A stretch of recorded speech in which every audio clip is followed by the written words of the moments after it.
Hello YouTubers, this is Cessna Ace back again with another mega LaserDisc ads video. Over the past couple of weeks since I last did one of these videos, I have made 2 trips out to yesterday and today out at the flea market. Each time I picked up a minimum of 20 LaserDiscs, so there's a minimum of 40 that I have picked up from them since last time I did one of these videos. And I had about 20 or 30 left over from what I hadn't shown before.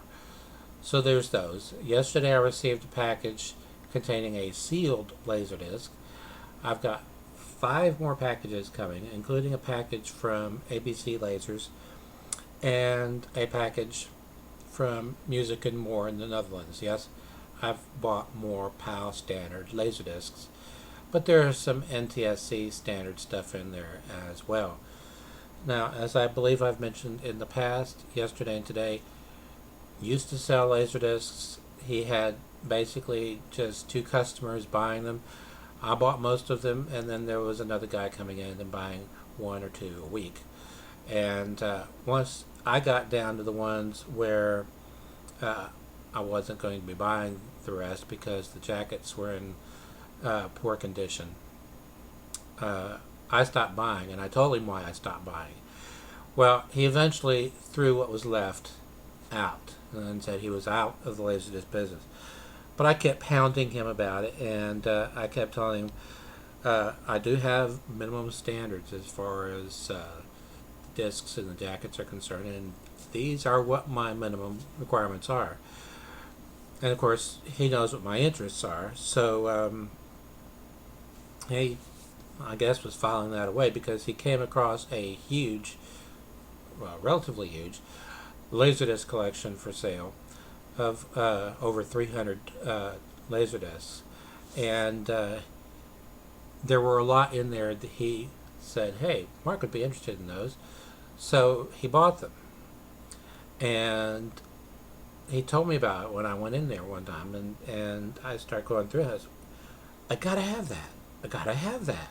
I gotta have that, because he knows me, so he knows what my tastes are. Then he told me that he had a second guy coming in.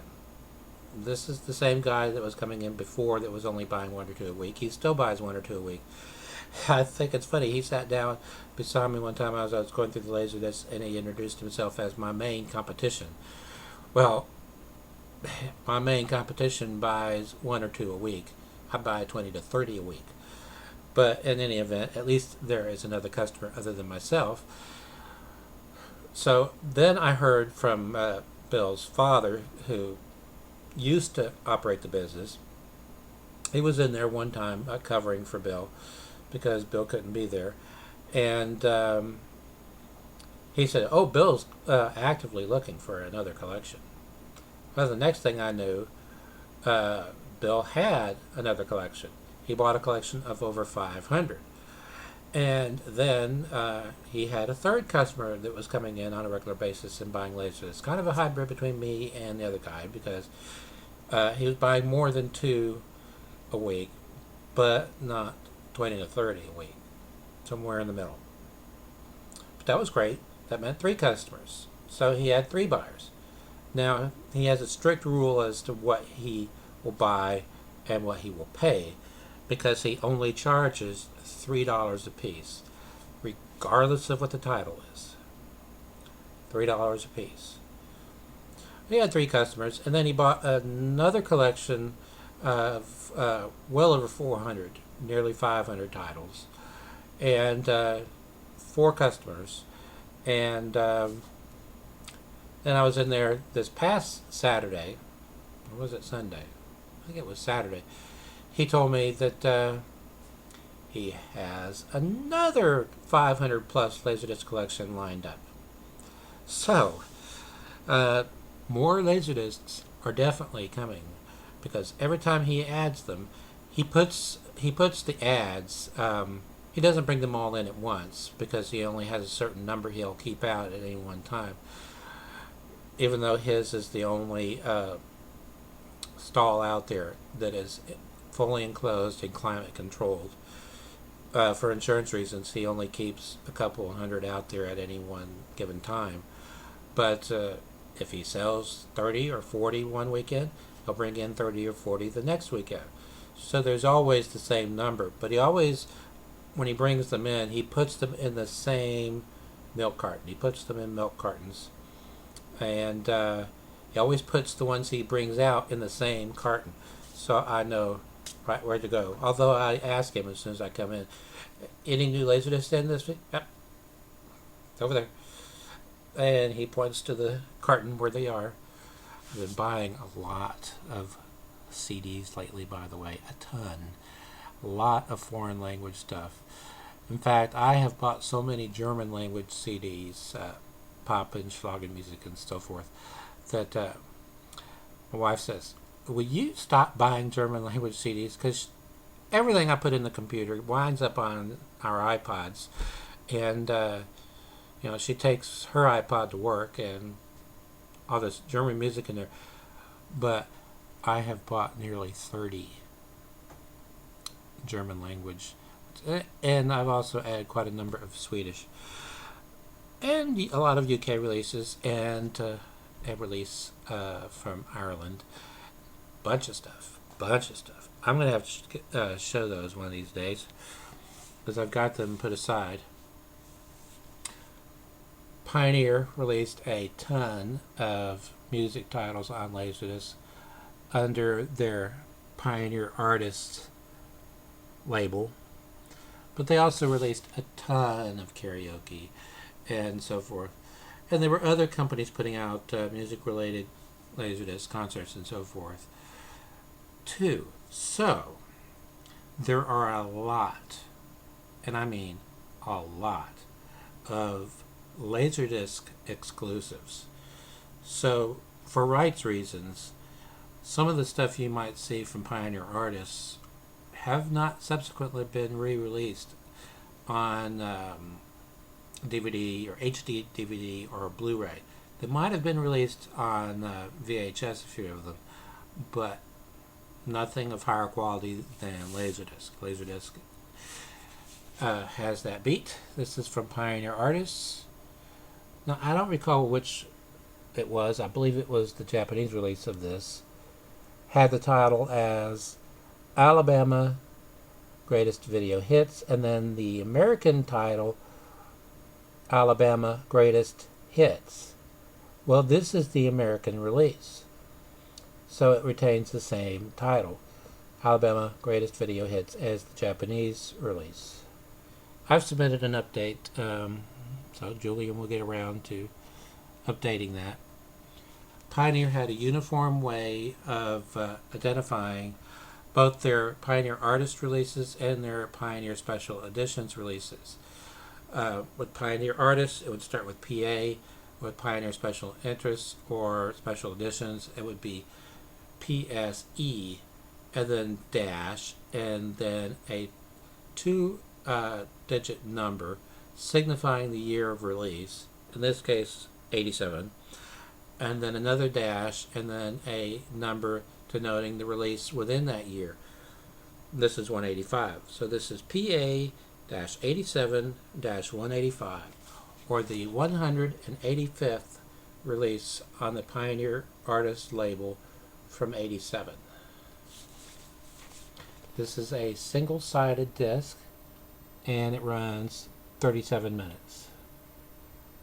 I have spot checked all of these Pioneer Artists that I picked up, and they all play perfectly.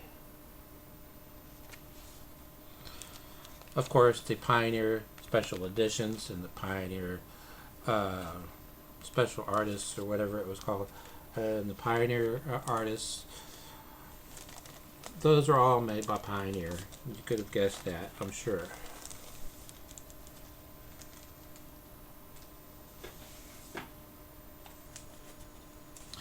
Okay, I remember the TV series that was based on this. There was also, for quite a while, a novel series based on this. Alien Nation.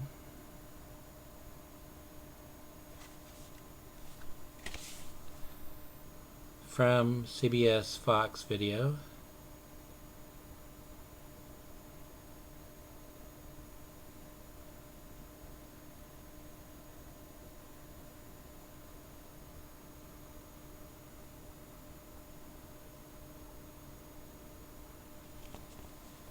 This is CBS Fox video release 1585-80. Fox was another company that was fairly consistent with their numbering.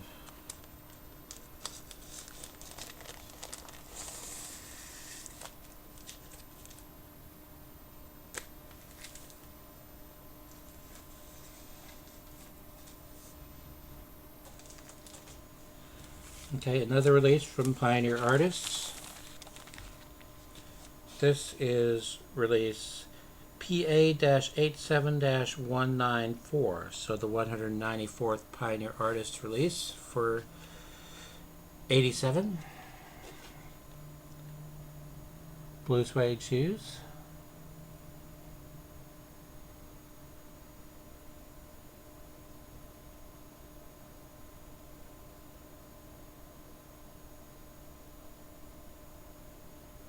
Yes, this plays perfectly. I've already watched it.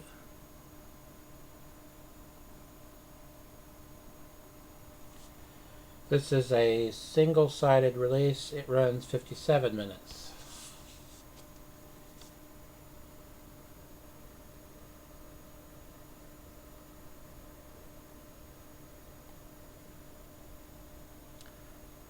There is a track list. Now, at the forums at the LaserDisc database, there have been people who have been putting their toe into the format as far as collecting a few titles here and there. And they have complained that they have found discs that are rotted, have laser rot. Well,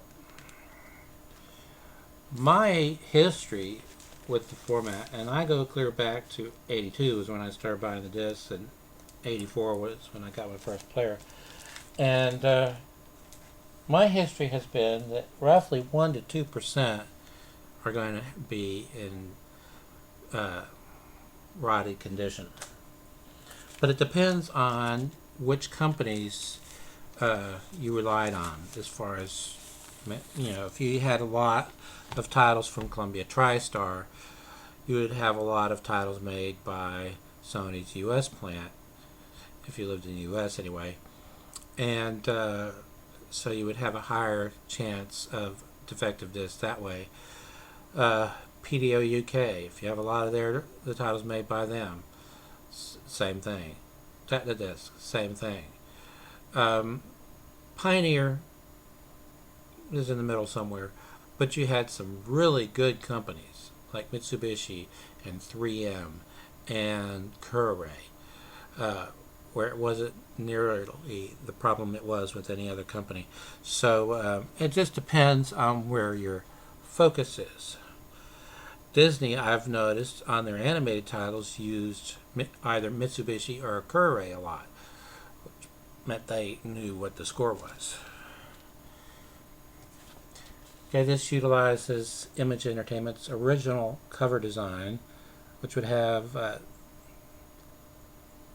an image of a LaserDisc, an image of a LaserDisc, in the background, and then in the foreground they would have a graphic for the film. This is Image Entertainment release ID, and of course I'm not finding it now, ID 6312OR for Orion. And Image was one of those companies that liked to put CD video on their LaserDisc releases, as well as the LaserVision logo.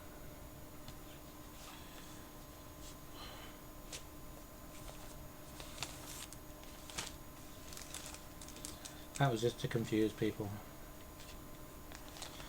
One good thing about Image is that they always included digital audio. Whereas with Pioneer, for the longest time, if you wanted digital audio and you were a publisher, you had to pay extra for that. So as a consequence, some of the companies that went with Pioneer in the beginning, like Fox, would have numerous releases. They'd have a release with analog audio, and then they'd have a release with analog audio but CX noise reduction added. Then they'd have a release that would add digital audio. Then they would have a release that would be in widescreen, and then they would have a release with DTS, and then they'd have a release with AC3 Dolby Digital. Kill you that way.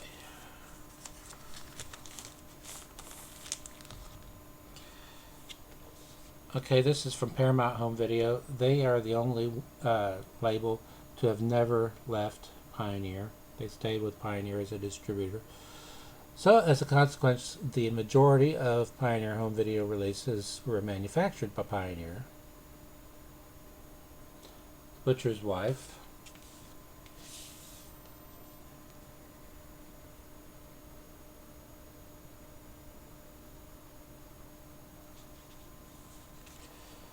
This is a Pioneer Home Video release, LV 32312.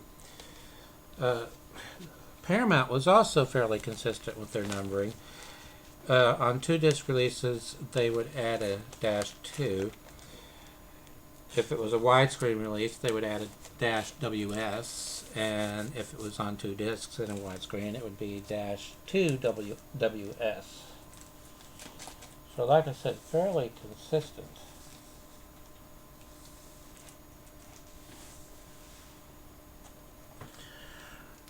Okay. This, I believe, was based on a short story by Stephen King. There were numerous sequels. Children of the Corn.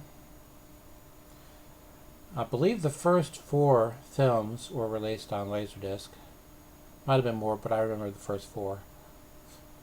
This is from Embassy Home Entertainment. From the author of Carrie, The Shining, The Dead Zone, and Christine. Each of those have had at least one movie adaptation. Stephen King has had more of his stories made into films than anyone else I can think of, just off the top of my head. Yes, there have been a lot of adaptations of Sherlock Holmes stories. So Sir Arthur Conan Doyle would be in there too, but everything Stephen King writes is made into a movie.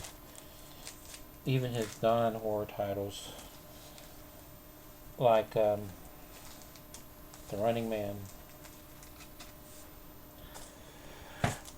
Okay, I don't recall the name of the channel, but he did a video showing his collection, and I immediately subscribed to him. I believe I put that video in a playlist I started on LaserDisc collections. He showed this LaserDisc, and I could swear at the time that I owned a copy of this LaserDisc.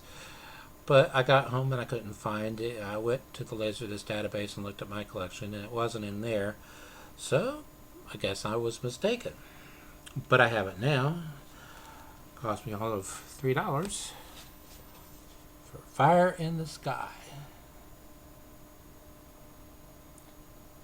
This is letterboxed and based on a true story. It says so right there.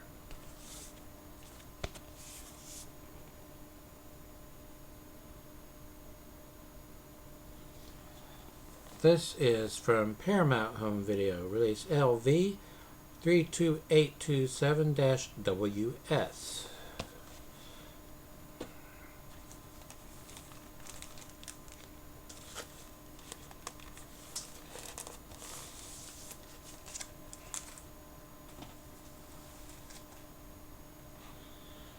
Okay, I did a video, the one I did just previous to this one, on this. Already had this film on LaserDisc, but it was a full screen pan and scan transfer. This is letterboxed. Raiders of the Lost Ark, or Indiana Jones, Raiders of the Lost Ark, or Indiana Jones and the Raiders of the Lost Ark. They've been messing around with the title on this one for the last several years.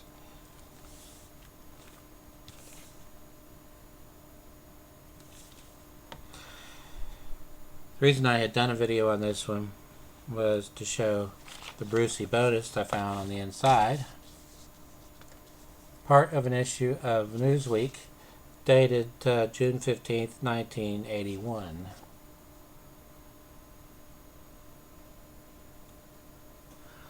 I'm not going to show everything in here because I did that in the video that I did. But it might not have been clear that the man who found the Ark was George Lucas.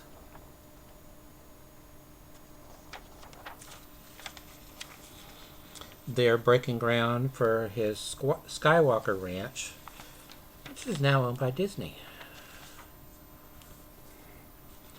Disney is already working on the next set of Star Wars films, the next trilogy, which George Lucas had always intended to make, and then when he started making the prequel trilogy, he changed his mind, decided it was too much work.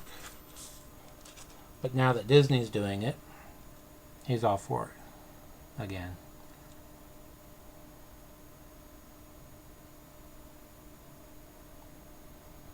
And I don't understand it, really.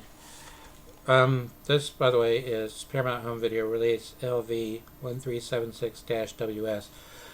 There are a lot of people ticked off at Disney. I will never watch Star Wars again. This ruins the Star Wars series. Idiots. Sorry. I normally don't go that route. But Lucas is executive producing this trilogy. He had originally intended to do this trilogy, and we wouldn't be getting this trilogy if it weren't for Disney. So all of you Disney haters out there, get a grip.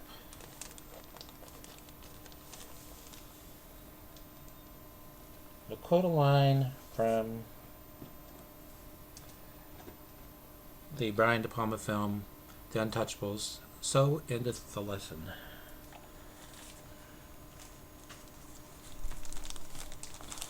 This I already had. I don't recall whether I have it in widescreen or not. This isn't in widescreen. Indiana Jones and the Temple of Doom. Believe it or not, I have the entire trilogy letterboxed on VHS. 2 discs, but not in a gatefold jacket.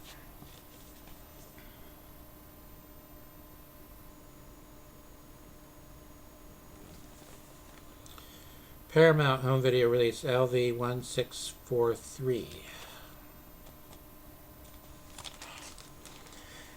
And what I told my wife is, you watch. There's going to be a new Star Wars pinball machine. I say that because Stern licenses a lot of stuff from Disney. They license from a lot of people. Their pinball machines have been based on Family Guy and The Simpsons and Spider-Man and the Rolling Stones and Elvis Presley. And there was an Indiana Jones pinball machine they came out with that was based on all 4 films. But they did one on Disney's Pirates of the Caribbean. And for the longest time, that was the most common one that you could find at the various arcades at Disney World. A lot of arcades there. Some in theme parks and some in resorts. Most of the resorts have a arcade. And most of the arcades have at least one pinball machine. For the longest time, that was the most common one I was running into. Now, that has changed. It's Tron Legacy. But how much do you want to bet there's going to be a Star Wars pinball machine based on the next trilogy? I bet you there will be. Another reason for Disney haters to get a grip. Okay, this is a letterbox edition of Indiana Jones and the Last Crusade.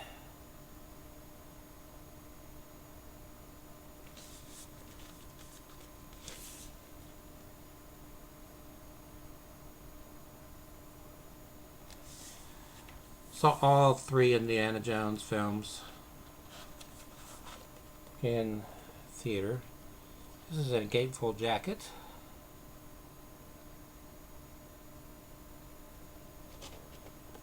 I know some people open theirs all the way when they show them in videos, open up their gatefold jackets, but I don't, because I don't want to stress the spine. Okay, this is Paramount Home Video Release LV31859-2L. Strangely, it doesn't say WS, but it says L. So I guess another way they denoted letterbox releases.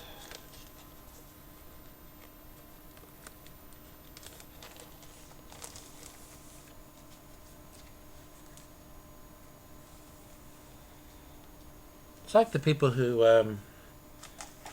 had a fit when Disney bought Marvel. I'm going to start seeing Mickey Mouse and Spider-Man. Yeah, has that happened?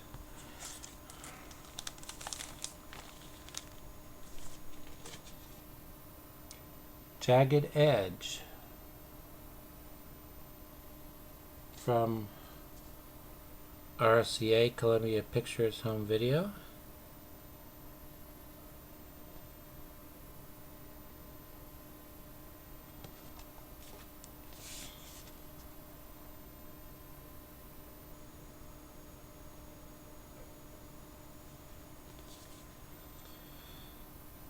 Release 30591.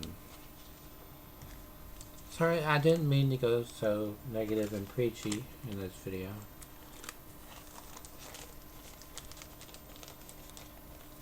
This video is already starting to get long. And of course, when it gets long, it gets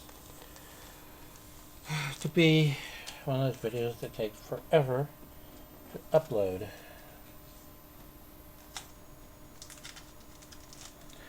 And of course, also the longer ones tend not to be watched as much. Okay, I picked this up as soon as I saw it. About a heart attack when I saw it, because it's one of my interests. Jets and Classics. I believe this was originally released, or was released on VHS in two different volumes, Jets and Classics.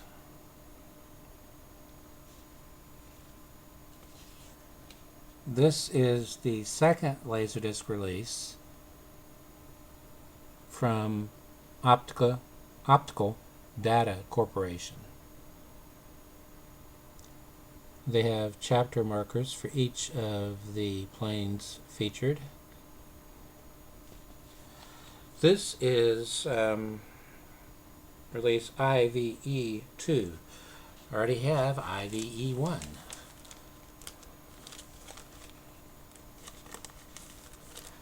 There's a whole punch out, but I don't really care.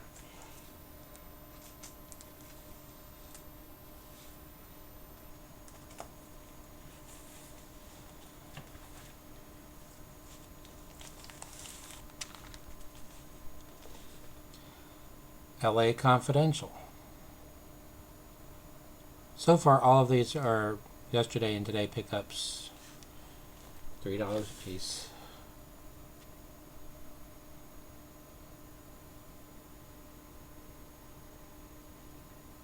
Plenty of chapter markers, as you can see, to this, but not in a gatefold jacket. This is Warner Home Video Release 14913. This was when they were being distributed by Image. they did go a time where they were self-distributing. In fact, Warner Brothers owned 2 of their own manufacturing facilities for LaserDisc. One in the US and one in West Germany. Oh, sorry, Germany. It's no longer West Germany.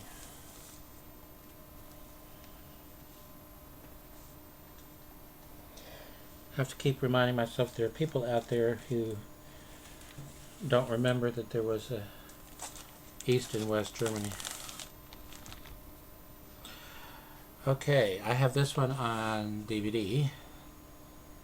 Diner. Yes, that's Paul Reiser.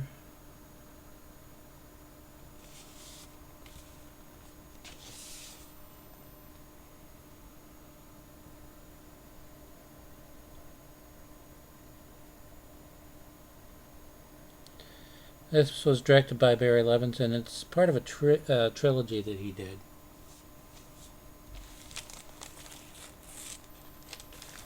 Oh, this is MGM UA release ML102246. By the time I got to an MGM UA title, considering how many they released, I'm surprised I hadn't come across one sooner in this video.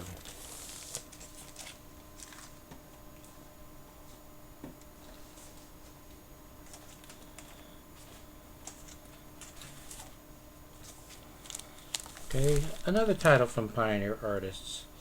This one is release PA-89-240, so the 240th release from 1989 from Pioneer Artists.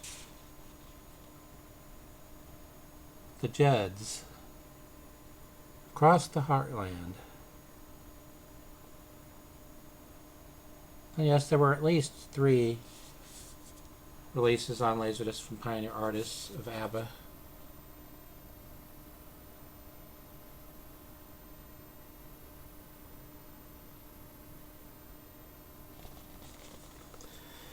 This is a single-sided release.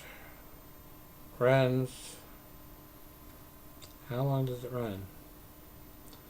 I'm not seeing how long it runs. But this one they licensed from MPI Home Video. So I would imagine it's out there on VHS. But MPI, it may be a slow speed release. So this would be the way to go.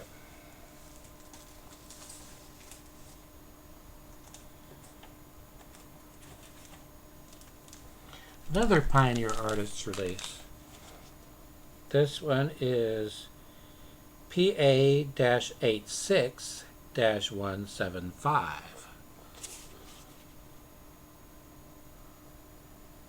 Kenny and Dolly. Real Love.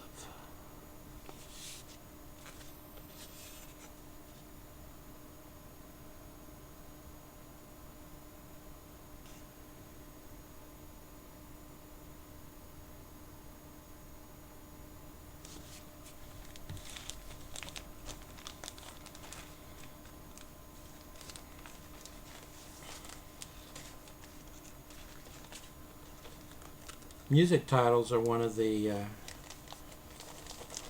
genres where there is still a lot of interest with collectors as far as LaserDisc format is concerned. Others being horror, science fiction, and fantasy.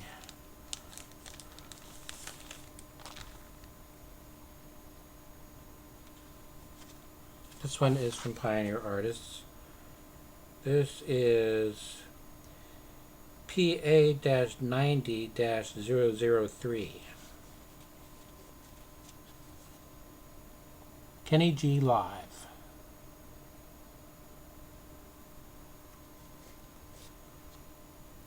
This is not a single-sided release.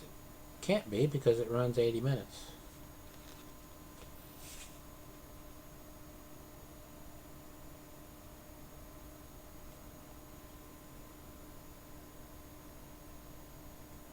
Licensed from Arista, apparently.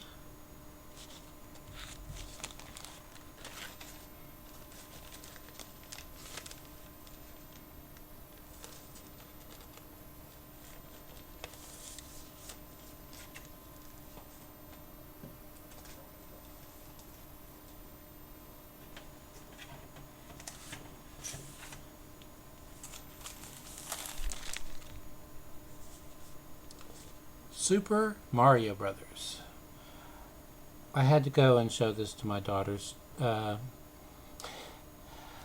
My eldest was playing a Sonic Mario game on the Wii at the time.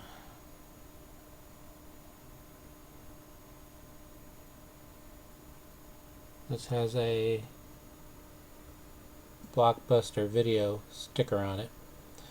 All of the local Blockbusters. This is letterboxed.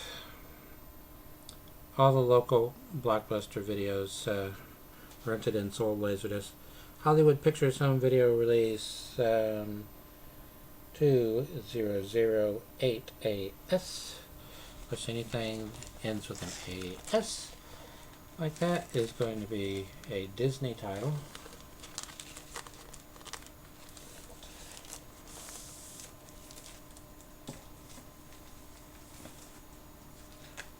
Should I stop now or keep going? Well, I can keep going for the time being anyway.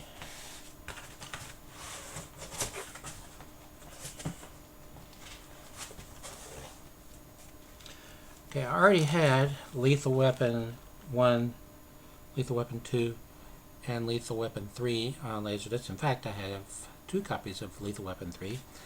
Now I have Lethal Weapon 4.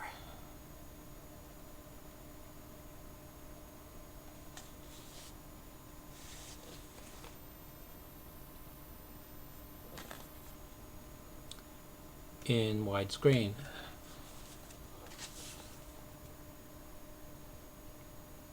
Now there are a lot of extras on here. Pure Lethal behind-the-scenes documentary on the Lethal Weapon series included 4 deleted scenes from Lethal Weapon 4. Also has a section on Lethal Weapon 2 and Lethal Weapon 3. And then a chapter devoted to explosions. And then the final chapter is called Lethal Weapon 4 B-Roll. That comes after the documentary end credits.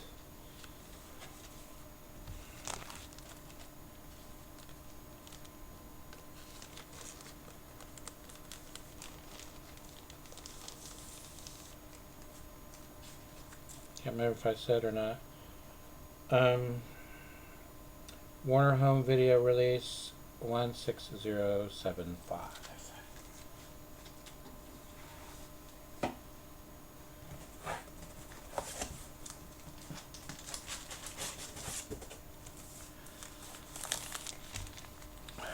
That's from the brief period when Elliot Gould was a leading star. Long Goodbye.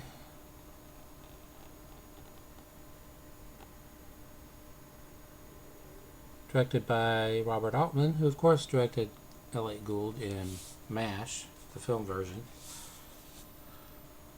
which predated the film adaptation, the television series.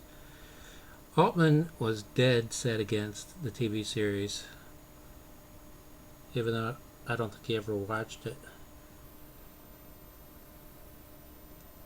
But he didn't think you could do a situation comedy based on a war.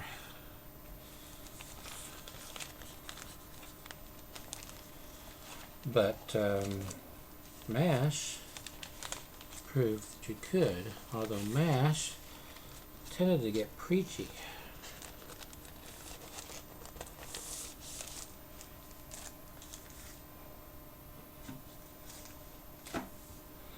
Nothing against preachiness once in a while, but sometimes you can go overboard.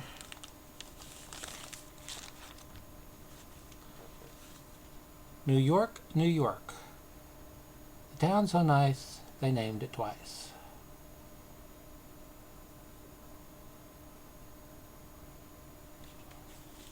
This is letterboxed. 2 discs, not in a gatefold jacket. From MGM UA Home Video, release ML101321.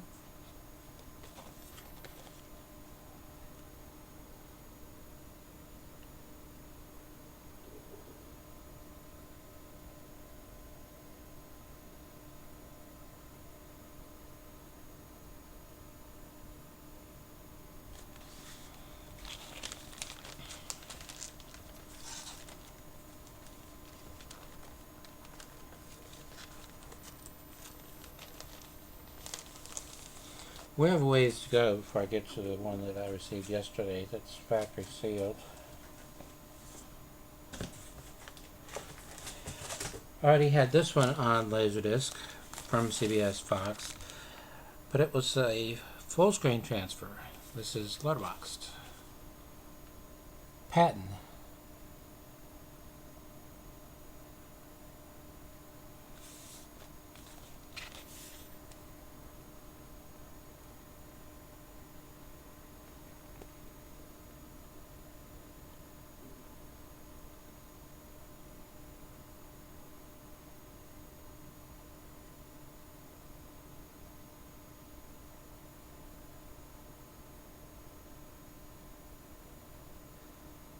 Now, this was directed by Franklin J. Schaffner. This was the film he directed immediately following his directing the original Planet of the Apes. The original full screen version that I have, even though it's on 2 discs, is in a standard jacket. This is in a gatefold jacket.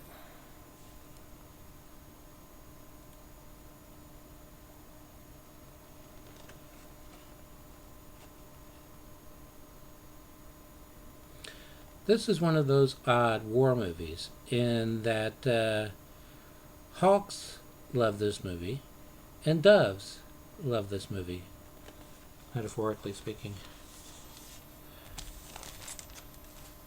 Everybody knows what a hawk and a dove is in relation to what I'm talking about.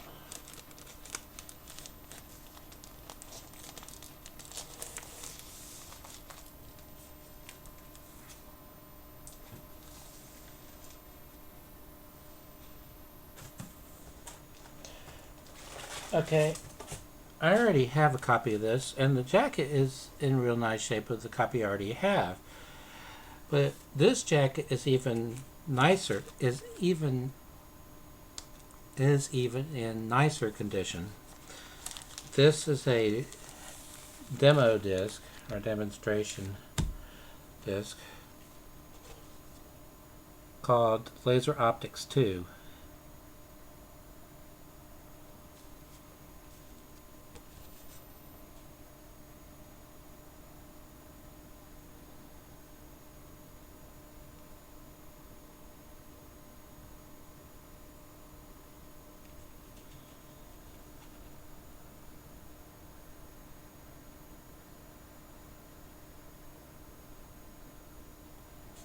Even has a breakdown of the SPARS code.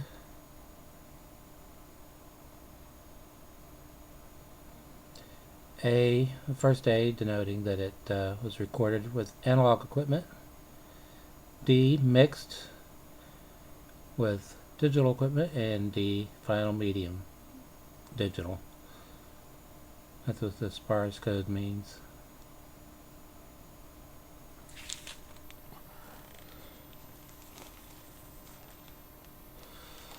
So, according to this, there are sections, this is in relation to the audio only, because the video with LaserDisc is analog.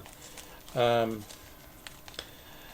there are segments that have a SPARS code of DDD, and sections that have a SPARS code of ADD. There is also a SPARS code for video, which I've never seen before. But There it is.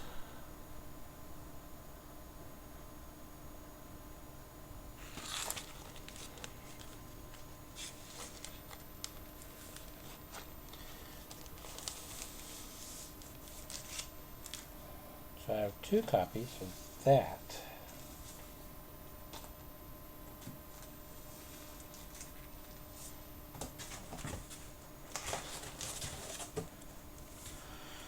Okay, I'll stop with this as we're getting late here. Predator 2 in widescreen.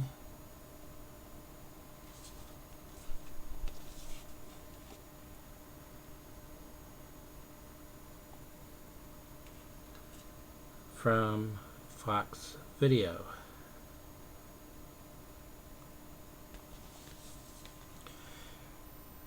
Release 1853-85. Now that -85 could mean one of 2 things. Either this was re-released, remastered, or the 85 could signify simply that it's in widescreen. Although it's not consistent because there are widescreen releases that are -80.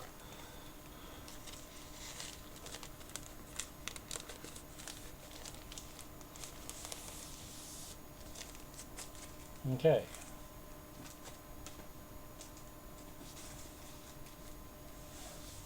Oh, why not? I'll do one more.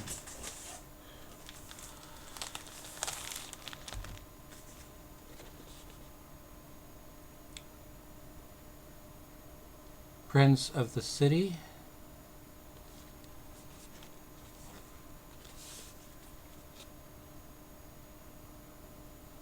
Actually, this jacket is in real nice condition for the era of Warner Home Video that this was released from and part of. Warner Home Video released 22021 LV.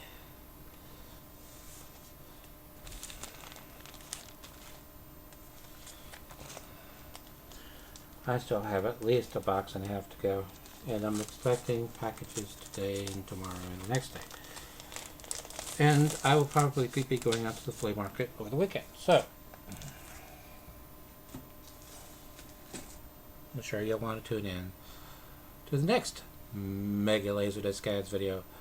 I've also got a video game homebrew coming. Until next time, stay awesome.